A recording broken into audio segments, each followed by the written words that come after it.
So here we have the Audi A4 Avant on a 71 plate. I'm going to start off by showing you inside the boot, and then we'll hop in and run through some controls on the inside from there.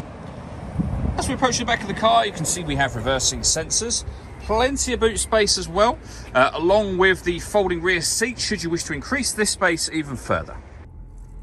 Okay, now that we're inside the car, we're going to start with the dials. On the left hand side we have the rev counter, the fuel gauge, and it will show you what gear this car is in. It's an automatic. We're in park at the moment, of course. And over on the right hand side we have the speedometer, and within that a digital readout for the speedometer. In the middle we have the main trip computer section, which at the bottom contains the total miles of the car. They are 3,663.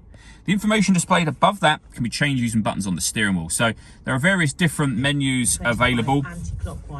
You can go through those along the top here.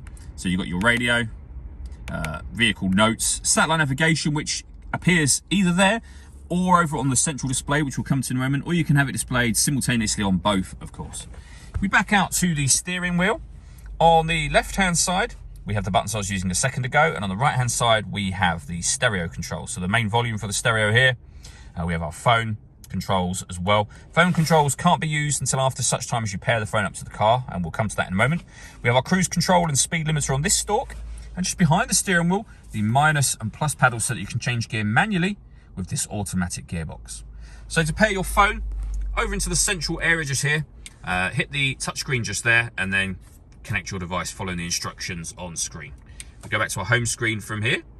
You can access your satellite navigation up on the top right hand corner, and as I said, you can either have it displayed there or here or both at the same time. Back to the home screen. To listen to music, we've got the radio, and then you've got DAB, FM radio, as you can see, and AM as well. If you want to listen to your own music, that's under the media heading just here, and again, a few different ways to listen to your own music as well. Working our way down from that, we then have the 3-zone climate control. So to turn this system on, just adjust the fan speed up or down. You'll see it says 3-zone there. Air conditioning is on at the minute, so you can put it on eco, off or on. And then it's a case of adjusting temperatures. So passenger temperature, driver temperature, and then the rear passengers have one of these as well, so they can adjust their passenger temperature back there. When you're happy with all of those settings, you can turn your air conditioning on or off from here, as I mentioned, or individually, you can put it onto auto. So what will happen now is that the car will take control of the direction of the air and the fan speed to maintain this temperature for the driver. You can do the same for the passenger as well, and the same in the back.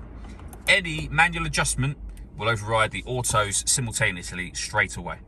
We have a heated driver seat, heated passenger seat over here with 3 different heat settings, and the driver one over on the right hand side there, of course.